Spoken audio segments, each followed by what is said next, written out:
Welcome to Suman TV. నేను వర్మ. ప్రస్తుతం మనం తూర్పుగోదావరి జిల్లా రౌతులపూడి మండలం మల్లంపేటలో ఉన్నాం. ఈ మల్లంపేటలోనే పీపుల్ స్టార్ రెడ్డి నారాయణమూర్తి గారి ఇల్లు ఉంటుంది.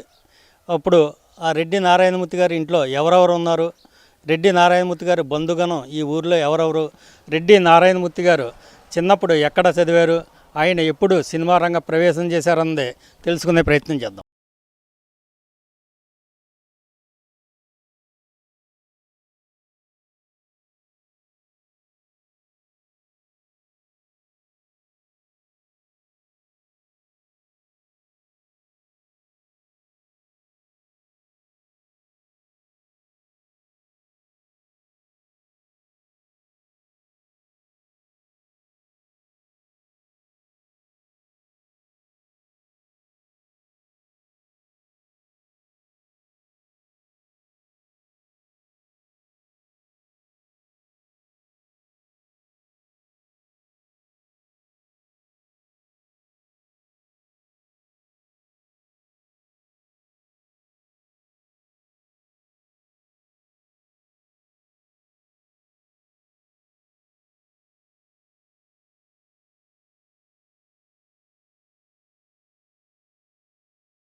ప్రస్తుతం మనతో పాటు ఆర్ నారాయణమూర్తి గారి మాతృమూర్తి రెడ్డి చిట్టమ్మ గారు ఉన్నారు.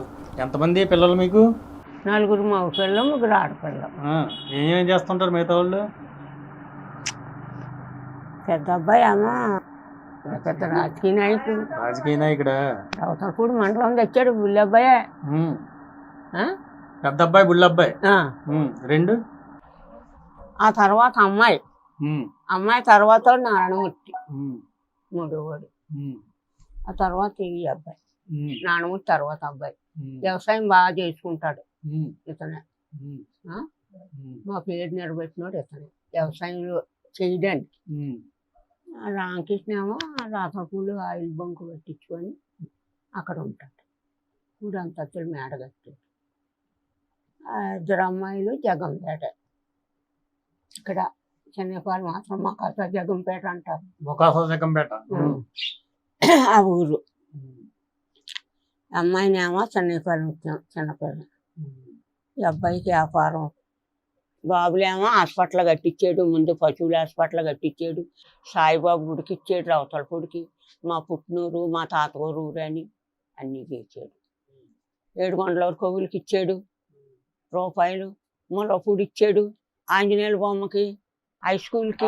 అన్ని ఇచ్చారు. మీకేమి ఇచ్చారు? నేను ఏది అడగలేదు కదమ్మా.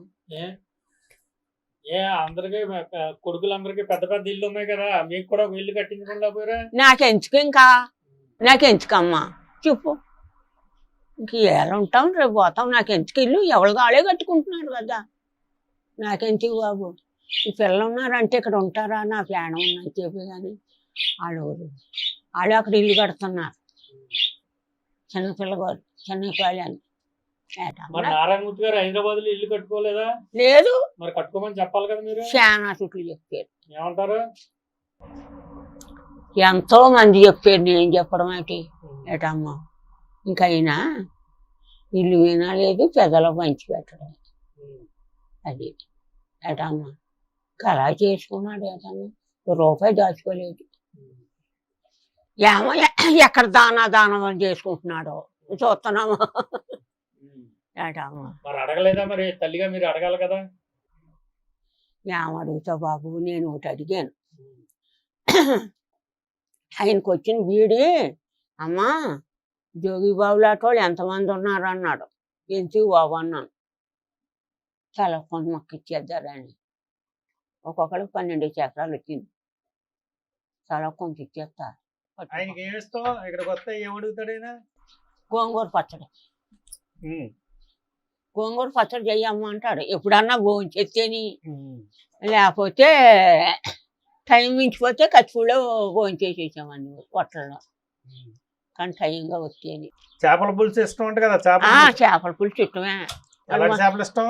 చిన్న పరుగులు ఇష్టం. మనకు దొరుకుతాయి అదనికి చెప్తున్నా. గోంగూర పచ్చడి అడుగుతాడు. గోంగూర పచ్చడి అంటే ఇష్టంగా వేసుకుంటాడు. బాగా ఇష్టంగా వేసుకుంటాడు. ఇంటర్ చదివితే అప్పుడు కాలేజీకి నెలాళ్ళ సెలవు అంట.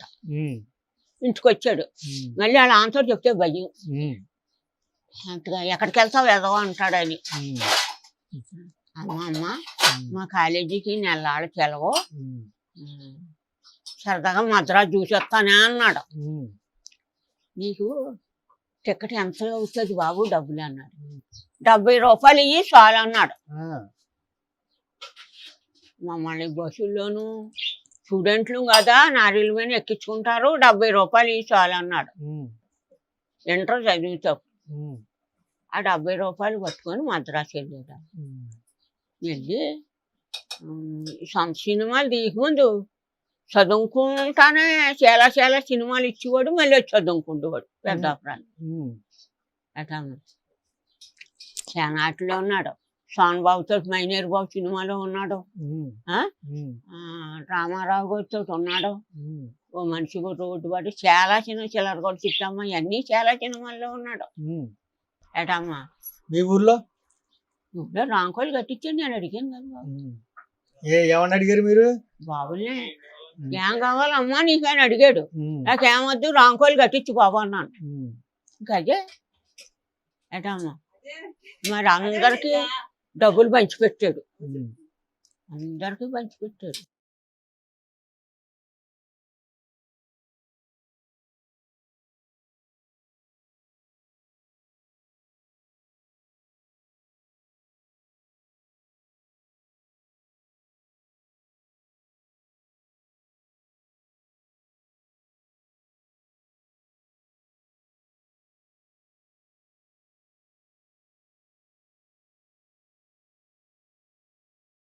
తెలుగునాట ఆర్ నారాయణమూర్తిగా సుపరిచితుడైన నారాయణమూర్తి గారి అసలు పేరు రెడ్డి నారాయణమూర్తి. ఆయన పుట్టిన ఊరు మల్లంపేట అయినా సరే అమ్మమ్మ గారి ఇంటి దగ్గర రౌతులపూడిలో పెరిగారు. శంఖవరంలో అలాగే పెద్దాపురంలో ఆయన విద్యాభ్యాసం పూర్తి చేశారు. నారాయణమూర్తి పెద్దాపురం కాలేజీలో ఇంటర్మీడియట్ చదివే రోజుల్లోనే సినిమా పట్ల ఆకర్షితుడై దాసరి నారాయణరావు గారి దగ్గరికి వెళ్ళారు. దాసరి నారాయణరావు గారు అప్పట్లో నారాయణమూర్తికి నేరము శిక్షలో చిన్న క్యారెక్టర్ ఇచ్చారు. నారాయణమూర్తి గారు అమ్మమ్మ ఊరు ఏదైతే ఉందో రౌతులపూడిలో ఆ చిన్న టూరింగ్ టాకీస్ ఉండేది. అందులో అప్పట్లో ఎన్టీఆర్, ఏఎన్ఆర్ అలా సినిమాలు ఎక్కువగా ఆడేవి. ఎన్టీఆర్ పేరు చివరన బిఏ అన్న పదం నారాయణమూర్తి గారిని విపరీతంగా ఆకర్షించింది. తన పేరు వెనుక కూడా బిఏ ఉంటే కనుక తను కూడా రామారావులాగే తెర మీద వెలిగిపోవచ్చున్న ఆశతో ఆయన డిగ్రీ కంప్లీట్ చేశారు, బిఏ పూర్తి చేశారు.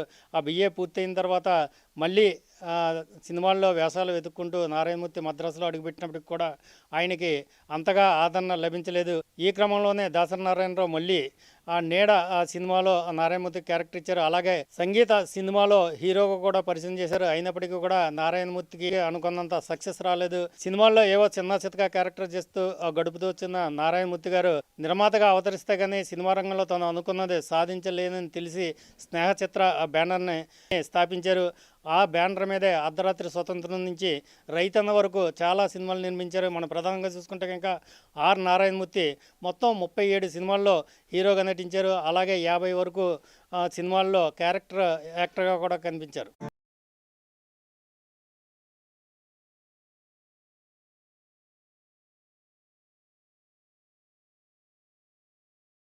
గారి చిన్న చెల్లెలు అయోధ్య గారు ఉన్నారు. ఆ మొత్తం చూసుకుంటే కనుక నారాయణమూర్తి గారు మొత్తం 4 అందములు, ఆయనతో పాటు 3 అక్క చెల్లెళ్ళు, అందులో ఆఖరి చెల్లెలు అయోధ్య గారు ఉన్నారు. ఆవిడే ప్రస్తుతం ఈ మల్లంపేటలో నారాయణమూర్తి గారి ఇంట్లో ఉండి నారాయణమూర్తి గారి తల్లి బాగోగులన్నీ చూసుకుంటూ ఉంటారు. చెప్పండి అమ్మా, నారాయణమూర్తి గారితో మీ అనుబంధం ఏంటి? చిన్నప్పుడు ఆయన ఏమేమి చేస్తూ ఉండేవారు?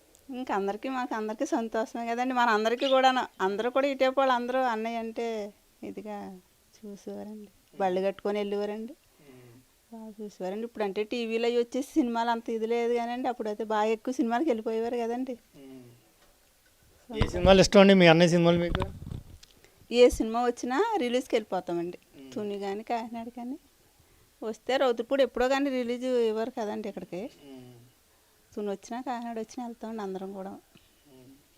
ఫ్యామిలీకి ఎలా చూసుకుంటారండి ఫ్యామిలీ అందరినీ బాగా చూసుకుంటారండి. ఆడవాళ్ళకి మగవాళ్ళకి కూడా ఒరే రిక్షాకి ఎర్రసంజానికి ఒకళ్ళకి 2 లక్షలు ఇచ్చాడండి, ఆడవాళ్ళకి మగవాళ్ళు కూడా. గిఫ్ట్ కింద అవునండి. అంటే ఆయనకి లాభం వచ్చిందన్న? అవునండి. అప్పుడు నా పెళ్ళి కట్నం కూడా అన్నయ్య ఇచ్చాడండి. అమ్మ నాన్న పెళ్ళి బాగా చేసేవారండి అందరికీ. నా చిన్నక్కి నాకు కూడా అన్నయ్య కట్నం ఇచ్చాడండి. ఈ అమ్మ నాన్న ఎకరం ఎకరం భూమి ఇచ్చారండి. అంటే మీరు కట్నం ఇచ్చేయడం కానీ అన్నయ్య తరపున ఆడపడుచు కట్నం ఎందుకు తీసుకోలేదు మీరు? అన్నీ పెళ్లి చేసుకుంటే ఎలా తీసుకుంది కదండి సార్. మరి ఆయనే అదే అండి ఒక్కోసారి మనకు బాధ అనిపిస్తుంది. ఇప్పుడు భార్య భర్త ఉంటే కదండి ఏదైనా అనుకున్నా చేసినా ఇప్పుడు అదే అండి ఒక్కోసారి ఇబ్బంది. ఈ కరోనాలో ఎలా తింటున్నాడు ఎలా ఉంటున్నాడు అని అనిపిస్తుంది కదండి. అయినా చుట్టాలు ఉన్నాయి ఎక్కడికి వెళ్ళండి అన్నయ్య అక్కడ హైదరాబాద్లో చుట్టాలు ఉన్నారండి ఇంకా? అన్నయ్య గారు పిల్లలు ఉండేవారు, అక్క గారు వాళ్ళ పాప ఉండే ఎవరు రమ్మని ఎక్కడికి వెళ్ళడు అన్నయ్య. ఆయన రూమ్లోనే ఉంటారండి. ఇంకా వచ్చినాడే మనకి ఇక్కడికి వచ్చినట్టుకి వెళ్తాడండి. షూటింగ్కి అయితే అప్పుడు వెళ్ళిపోయాడు. కట్మూరు పెద్దాపురం అది షూటింగ్ తీసినాడు, కారు పంపించేవాడు. అమ్మ నాన్న వెళ్తుంటే నేను వెళ్ళిపోయేదాన్ని చిన్నదాన్ని కదండి. ఇంకా అలాగా అలవాటు అయిపోయి ఇంకా అమ్మని బాగా చూసుకోమ్మా, నేను ఏం కోరుకోలేదు అమ్మని బాగా చూసుకో అలా అన్నాడు. ఆయన కోరిక మేరకు నేను ఇక్కడే అండి వెళ్ళినా ఎక్కడికైనా వెళ్ళినా ఉదయం అన్నీ చూసుకొని వెళ్ళి మళ్ళీ సాయంత్రానికి ఇంటికి వచ్చేస్తానండి. లాస్ట్ టైం ఎప్పుడు వచ్చారండి ఆయన? ఎప్పుడెప్పుడు వస్తుంటారు? ఊళ్ళోకి వచ్చినప్పుడు ఏం చేస్తుంటారు? అమ్మని చూడాలనుకుంటే మీరు వచ్చేసారా అలాగే వచ్చేస్తారండి. అమ్మని చూడాలని పెట్టి అన్నీ వచ్చేస్తారండి. లేదంటే అక్కగారి పిల్లలు ఎవరైనా మ్యారేజీలు ఉంటే మన వాళ్ళది తప్పనిసరిగా ఎవరు చెప్పినా వస్తారండి. మ్యారేజ్ టయానికి అత్యంతలు వేసి టయానికి అయినా వచ్చి వేసి వెళ్ళిపోతారండి. నేడు కరీనాలో వచ్చారండి. అప్పుడు దూరంగా ఉండాలి కదని అక్కడే నించున్నారు. అమ్మకి ఇలాగే చెప్పేసింది కదండి ఇందాక అమ్మ, అలాగే వంట చేయమని చెప్తే పంపించాము. అలా చేసి వెళ్ళిపోయారండి. ఇలాగే ఇంకా సాయంత్రం అయిపోయింది. వెళ్తాడు కొంచెం జ్యూస్ తీసాను, ఇలా నాంచికాయలు ఉన్నాయి కదండి ఇంటి దగ్గర తీసుకొని బయలుదేరేశారు.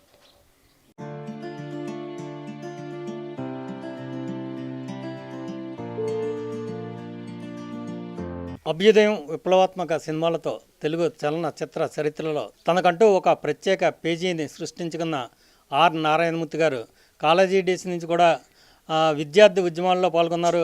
పెద్దాపురం మహారాణి కాలేజీలో చదువుతున్నప్పుడే కాలేజీ ప్రెసిడెంట్గా, అలాగే పెద్దాపురం చుట్టుపక్కల రిక్షా కార్మికుల యూనియన్ కార్యక్రమాల్లో కూడా చాలా చురుగ్గా పాల్గొనేవారు. మనం ప్రధానంగా చూసుకుంటే కనుక ఈ మల్లంపేట పరిసర గ్రామాలు ఏవైతే ఉన్నాయో ఈ రౌతులపూడి మండలంలో నారాయణమూర్తి గారిని అంతా బాబులు, రెడ్డి బాబులు అని చాలా ముద్దుగా పిలుచుకుంటూ ఉంటారు. ఆయన కుటుంబాన్ని ఎంతో ప్రేమిస్తూ ఉంటారు. ఇప్పటికీ కూడా ఆయన సినిమాలు సక్సెస్ అయితే అన్నదమ్ములు, రక్త సంబంధికులు, అలాగే తోబుట్టువులు ఎవరైతే ఉన్నారో వారికి కూడా గిఫ్ట్గా కొంత అందులో అమౌంట్ ఇస్తూ ఉంటారు.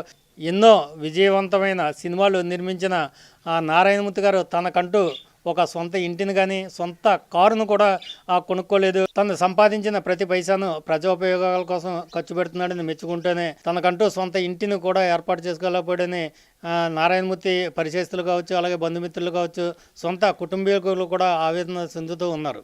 ఈ మల్లంపేట గ్రామంలో ఆర్ నారాయణమూర్తి గారి తండ్రి చెన్నయ్య నాయుడు గారు పెద్ద భూస్వామి. ఆయన వారసత్వంగా తన కొడుకులు నలుగురికి కూడా 12 ఎకరాలు పంచిపెట్టారు. కానీ నారాయణమూర్తి గారు తనకు వచ్చిన వాటాని ప్రజోపయోగ కార్యక్రమాలకే వెచ్చించేశారు.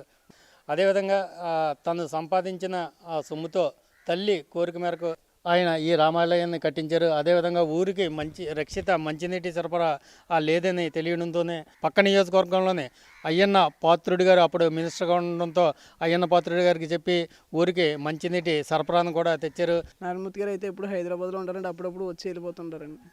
వచ్చినప్పుడు ఏం చేస్తుంటారు? అందరూ ఊళ్ళో ఉన్న ప్రతి ఒక్కరిని పలకరించుకుంటూ వెళ్తారండి. ఊరికి ఏం చేశాడు? నాకు తెలియని వయసులో చిన్నతనంలో రామాలయం కట్టారనేసి ఊళ్ళో పెద్దలు చెప్పుకునేటో నేను విన్నానండి. తెలిసిన వయసులో పక్కన ఉన్న నియోజకవర్గంలోని మంత్రివర్యులు అయ్యన్న పాత్రుడి గారి సహాయంతో ఊళ్ళో ట్యాంక్ నిర్మించారని ఊళ్ళో ప్రజలు చెప్పడం జరిగిందండి. ఈ రెండు చేశారండి. రోడ్లో కూడా సింగిల్ రోడ్డు శాంక్షన్ అయితే దాన్ని ఆర్ఎంబీ రోడ్ చేయించారు అలాగనేసి కూడా చెప్పారండి. తెలుసండి.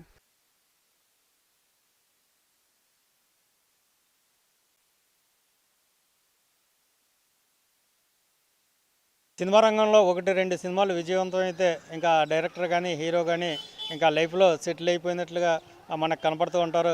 అయితే ఎన్నో విజయవంతమైన సినిమాలు, ఎన్నో బాక్స్ ఆఫీస్ దగ్గర సక్సెస్ అయిన సినిమాలు తీసిన నారాయణమూర్తి గారు తను సంపాదించిందంతా కూడా ఇలాంటి ప్రజోపయోగ కార్యక్రమాలకే వెచ్చించారు. అందుకనే అటు మల్లంపేటలో చూడొచ్చు, ఇటు రౌతులపూడిలో కావచ్చు, మనకి అనేక ప్రత్యక్ష నిదర్శనాలు కనిపిస్తూ ఉన్నాయి. మనం చూసాం వాళ్ళ బంధువులు కానీ వాళ్ళ రక్త సంబంధికులు కానీ ఎంత ఆప్యాయత అనురాగాలతో మాట్లాడారో అదేవిధంగా ఆర్ నారాయణమూర్తి గారు కూడా ఈ ప్రాంతానికి వచ్చినప్పుడు ప్రతి ఒక్కరితోని మెలుగుతూ ఉంటారని ఇక్కడ అందరూ చెప్తూ ఉన్నారు. ఇది ఈరోజు ఆర్ నారాయణమూర్తి గారి విలేజ్ అండ్ హోమ్ టూర్. మరో ఆసక్తికర అంశంతో మళ్ళీ కలుద్దాం. Until then please like, share and subscribe to Suman TV.